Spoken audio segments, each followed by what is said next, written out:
Hello everyone,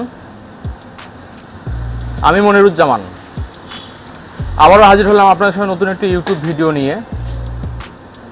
আজকের video টিউটোরিয়ালটি হচ্ছে স্পিন্ডল মোটর, অর্থাৎ স্পিন্ডল মোটরের মধ্যে যে আমরা কলেট সংযুক্ত করি,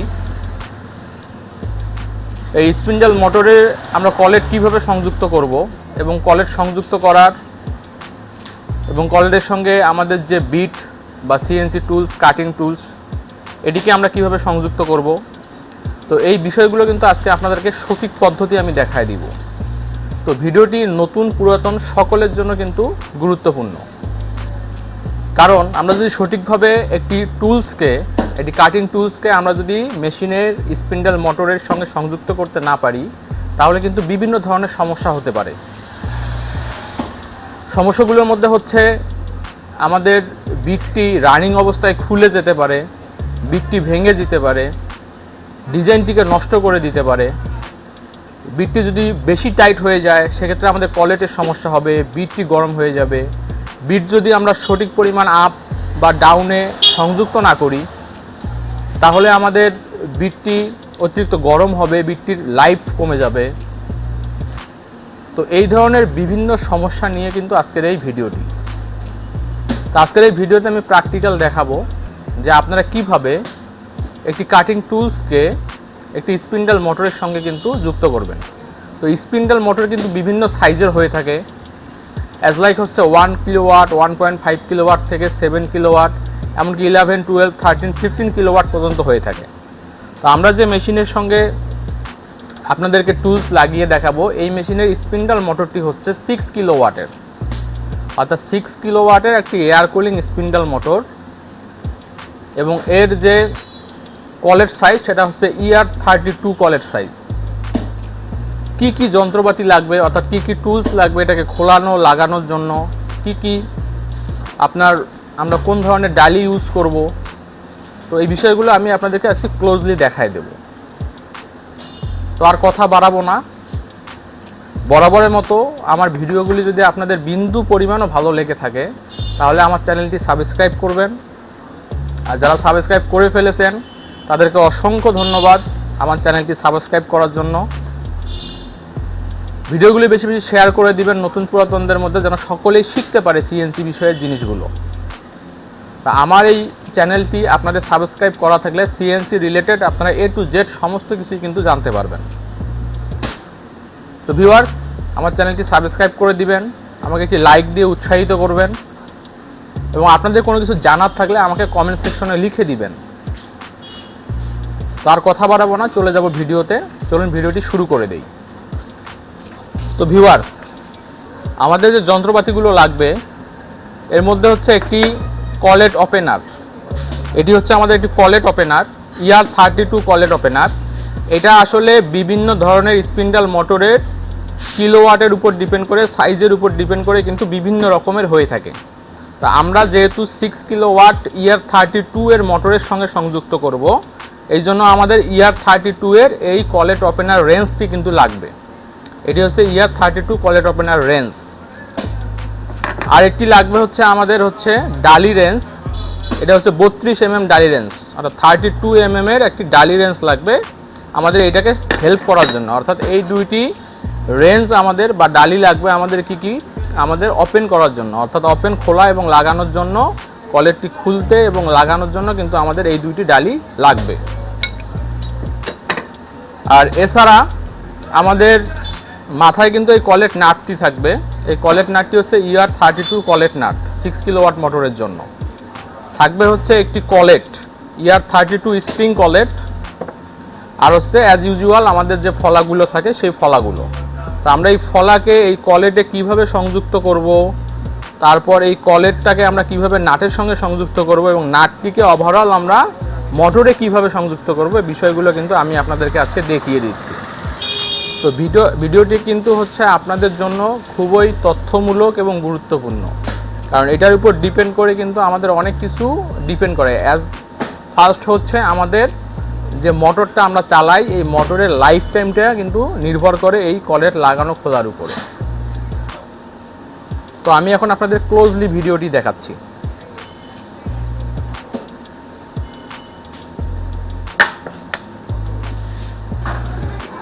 ভিউয়ার্স, আমি কিন্তু এখন আসলে ক্লোজলি আপনাদের ভিডিওটি দেখাচ্ছি। এটি হচ্ছে আমাদের সংযোগের স্থান, অর্থাৎ এটি হচ্ছে আমাদের মাথা, এই মোটরের মাথা, হেড যেটাকে বলি আমরা। তো এই হেডে কিন্তু বিভিন্ন ধরনের প্যাচ করা আছে, তো এই থ্রেড করা আছে। এই থ্রেডগুলো কিন্তু আমাদের আসলে অবহেলার কারণে বা অজ্ঞতার কারণে এই থ্রেডগুলো কিন্তু লাগাইতে গিয়ে অনেক সময় আমাদের কেটে যায়, তখন কিন্তু আমরা অনেক বড় বিপদে পড়ি। তো এই কলেটের যেন থ্রেডগুলো কেটে না যায়, এটার জন্য আমাদেরকে সঠিকভাবে কিন্তু এই কলেটটিকে এখানে সংযুক্ত করতে হবে, অর্থাৎ এই কলেট নাটটিকে আমাদের এখানে সংযুক্ত করতে হবে। খুব সতর্কতার সহিত আমাদেরকে ব্যাপারটা জানতে হবে। তো অ্যাট ফার্স্ট হচ্ছে এটি হচ্ছে কলেট নাট, তো এটি হচ্ছে কলেট। তো এই কলেট নাটের ভিতরে কলেটটিকে আমাদেরকে সংযোগ করতে হবে, অ্যাজ লাইক হচ্ছে এভাবে দিয়ে যদি আমরা একটু প্রেসার দেই, তাহলে কিন্তু আমাদের এই যে কলেট নাটটি কিন্তু সংযুক্ত হয়ে গেল, আর পড়বে না। যেহেতু এটি স্প্রিং কলেট, তো স্প্রিং কলেট হওয়ার কারণে এখানে একটি ঘাট করা আছে, এই ঘাটে কিন্তু এই কলেটটা এই কলেট নাটের সঙ্গে কিন্তু যুক্ত হয়ে গেল। তো অ্যাট ফার্স্ট কিন্তু আমাদের এটাই কাজ। আর এটাকে খোলার নিয়ম হচ্ছে আমরা জাস্ট এটাকে যদি একটু এইদিকে প্রেসার দেই, প্রেসার দিলেই কিন্তু খুলে যাবে। আবার যদি আমরা এটাকে বসাই দিয়ে যদি এভাবে নিচের দিকে প্রেসার দেই, তাহলে কিন্তু এটা আটকায় যাবে। এটাকে যদি আমরা এখন খুলতে চাই, খুলবে না। এইভাবে টানলেও কিন্তু খুলবে না। এটাকে কি করতে হবে, আড়াআড়িভাবে একটু প্রেসার দিতে হবে, অ্যাজ লাইক হচ্ছে অ্যাঙ্গেল করে প্রেসার দিতে হবে, তাহলে কিন্তু খুলে যাবে। তো এইটা হচ্ছে আমাদের কলেট নাটের সঙ্গে কলেটকে আটকানোর সিস্টেম। তো আমরা এটাকে আটকিয়ে নিলাম, এই যে আমরা এটাকে আটকিয়ে নিলাম। এখন আমরা কি করব, এটার সঙ্গে আমাদের যে বিট বা ফলা বা টুলস, কাটিং টুলস আমরা যেটাই বলি না কেন, তো এইটা কিন্তু আমাদের জানতে হবে যে আমাদের এইটার ডায়ামিটার কত। যেমন সাধারণত চায়না যে বিটগুলো আমরা কিনি, সেই চায়না বিটগুলোর এই আউটার ডায়ামিটার, গোড়ার দিকের আউটার ডায়ামিটারটা হয় হচ্ছে আপনার 12.7, অর্থাৎ 12.7। আর স্প্রিং কলেটও আপনাকে 12.7 বা 12 স্প্রিং কলেট নিতে হবে। আর আমরা কামারের যে বাংলাদেশে বানানো ফলাগুলো হয়, সেগুলোর এই আমাদের আউটার ডায়ামিটারটা হয় 12 mm। তো আমাদের কিন্তু দুই ধরনের কলেট ইউজ করতে হবে। চায়না ফলার জন্য এই ডায়ামিটার হতে হবে 12.7, অর্থাৎ স্প্রিং কলেট। আর আমাদের হচ্ছে যেটা হচ্ছে চায়না ফলা, কামারি ফলা, এই কামারি ফলার জন্য এটা কিন্তু হইতে হবে 12 mm এর। তো ভিউয়ার্স, এখানে লক্ষণীয় আমরা কিন্তু এই কাজটা ভুল করি, যে আমরা ওই একই কলেট দিয়ে 12.7 এবং 12 mm দুই ধরনের বিটকেই কিন্তু লাগানোর চেষ্টা করি, যার ফলে কিন্তু আমাদের কি করতে হয়, ওভার টাইট করতে হয়। তো এইটা করা যাবে না। এটা করলে আপনার থ্রেডটি মাইর খাবে, ওভার টাইট হয়ে যাবে, আলটিমেটলি আপনার মেশিন ক্ষতিগ্রস্ত হবে। তো আমি এইখানে কিন্তু 12.7 এর কলেট দিয়ে এই যে সংযুক্ত করলাম, এই যে 12.7 এর ডায়ামিটারের আমার কিন্তু এই ফলাটিকে আমি এখানে লাগিয়ে নিলাম। এখন লাগাবো কতটুকু, অর্থাৎ এটার তো একটা নির্দিষ্ট মাপ আছে, অ্যাজ লাইক হচ্ছে এটা 2 ইঞ্চি আছে। তো যদি 2 ইঞ্চি থাকে, তাহলে আমাকে উপরের দিকে 1/2 ইঞ্চি রেখে এটাকে লাগাইতে হবে। আবার একদম চাপায় দেওয়াও যাবে না, অ্যাজ লাইক হচ্ছে এরকম চাপায় দেওয়াও যাবে না, আবার এইদিকে অল্প পরিমাণে ভিতরে দেওয়া যাবে না। এটাকে দিতে হবে উপরের দিকে 1/2 ইঞ্চি রেখে, ঠিক বেশি পরিমাণটা ভিতরের দিকে দিতে হবে। তো এই হচ্ছে আমাদের কলেটের সঙ্গে বিটটাকে আমরা লাগিয়ে নিলাম। এখন আমরা কি করব, আমরা এই পুরো সেটআপটাকে আমরা কি এইখানে সংযুক্ত করব।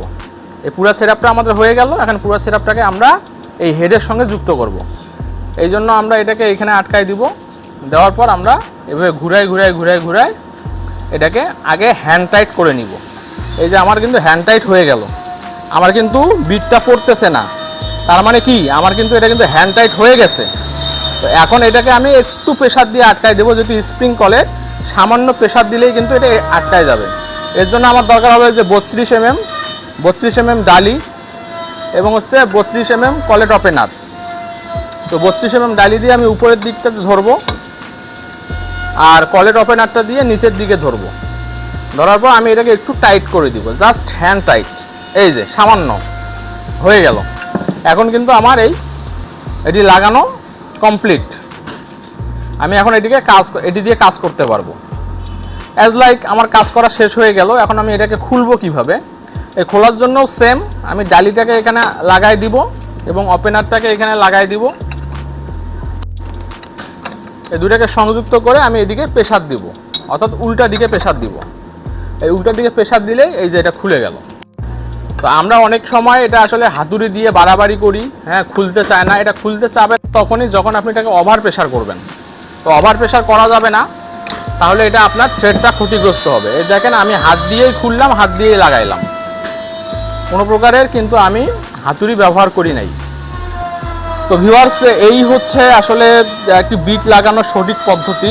তো আমি আশা করব যে এই বিট লাগানোর সঠিক পদ্ধতিটি আপনারা সকলেই মেনটেন করবেন। মেনটেন করে আপনাদের যে স্পিন্ডাল মোটরটি আছে, এটা কিন্তু অনেক দামি একটি মোটর। এই মাথাটি অনেক দামি একটা পার্টস দিয়ে তৈরি। তো এই দামি জিনিসটাকে আপনারা রক্ষণাবেক্ষণ করবেন ভালোভাবে এবং আমার এই স্টেপগুলো ফলো করবেন। করলেই আপনারা কিন্তু এই বিষয়টি আপনাদের এই মোটরটিকে টেকসই হবে, লং লাইফ পাবেন। তো এভরিওয়ান, এই ছিল আজকের ভিডিও। আমি কিন্তু এই কলেট, ওপেনার, ডালি, রেঞ্জ, মোটর সংযোগগুলো কিন্তু আপনাদেরকে বিস্তারিত জানিয়ে দিলাম। তো আপনারা এই বিষয়গুলো মেনটেন করবেন, তাহলে কিন্তু আপনাদের দামি এই মোটরটি আপনাদের ক্ষতি থেকে রক্ষা পাবে। তো আজকের ভিডিওটি এই পর্যন্তই ছিল। পরবর্তীতে আমার আরও এই বিষয়ে অনেক ভিডিও আসতেছে। সিএনসি মেশিনের A to Z ভিডিও কিন্তু আমার এই চ্যানেলটিতে পাবেন।